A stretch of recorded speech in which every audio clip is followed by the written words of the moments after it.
Hi అండి, welcome to me అభిరుచి. ఎలా ఉన్నారు అందరూ? నేనైతే ఒక మంచి వీడియోతో మీ ముందుకు వచ్చేసా. అదేంటంటే చింతచిగురు పనస పిక్కల కర్రీ.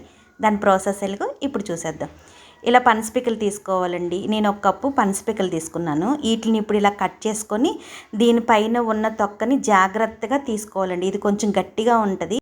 మనకి ఇది ఈజీగా రావాలంటే ఈ పనస పిక్కల్ని ఒక 2 రోజులు పక్కన పెట్టుకున్నాం అనుకోండి. 2 రోజుల తర్వాత ఇలా తీసుకున్నాం అనుకో తొక్క ఈజీగా వచ్చేస్తుంది.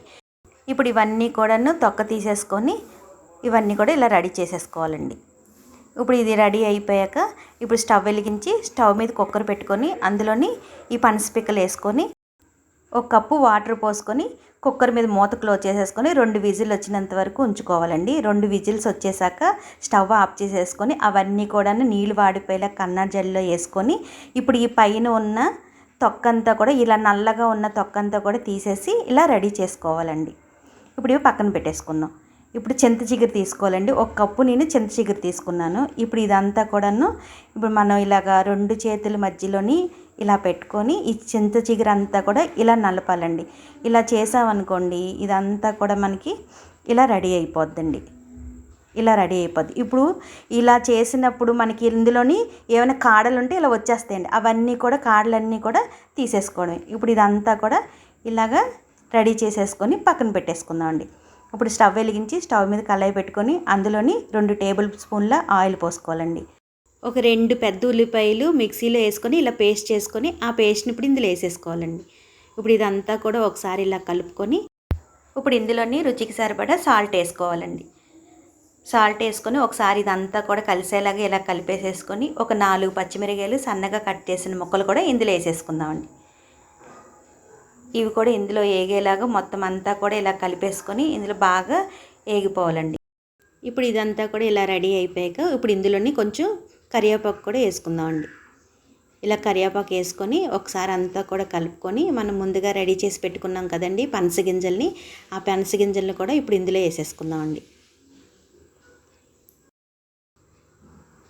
ఇప్పుడు ఒకసారి ఇవి ఇలా కలిపేసేసుకొని ఇప్పుడు ఇందులోని ఒక 1/2 టీ స్పూను పసుపు వేసుకోవాలండి. పసుపు ఇదంతా కూడా మొత్తం అంతా కలిసేలాగా ఒకసారి ఇదంతా కూడా ఇలాగ కలిపేసేసుకొని ఇప్పుడు ఇందులోకి 1/2 టేబుల్ స్పూను కారం వేసుకోవాలండి. ఇలా కారం కూడా వేసేసుకున్నాక ఇప్పుడు అంతా కూడా ఒకసారి ఇలాగ మొత్తం అంతా కూడా ఇలాగ కలిపేసేసుకొని ఇప్పుడు ఇందులోకి ఒక చిన్న కప్పుడు వాటర్ పోసుకోవాలండి. వాటర్ పోసుకున్నాక ఒకసారి అంతా కూడా ఇలా కలిపేసేసుకొని ఒక 2 మినిట్స్ ఇలాగ ఉడకనిద్దామండి. లో ఫ్లేమ్లో పెట్టుకొని కొంచెం సేపు ఉడకనిద్దాం. ఇలాగా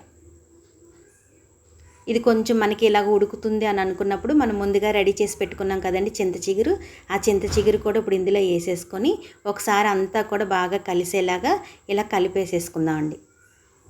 ఇప్పుడు దీన్ని మూత పెట్టుకొని 2-3 మినిట్స్ ఉడకనిద్దామండి. మంట లో ఫ్లేమ్లో పెట్టుకొని ఉడకపెట్టుకోవాలండి. ఇప్పుడు మూత తీసుకున్నాక ఇదంతా కూడా ఒకసారి కలుపుకోవాలండి. అంతే అండి, రెడీ అయిపోయింది. ఎంతో టేస్టీగా ఉండే చింతచిగురు పనస పిక్కల కర్రీ. మీరు కూడా ఇలా చేసుకొని టేస్ట్ చేయండి. నచ్చిందా అండి?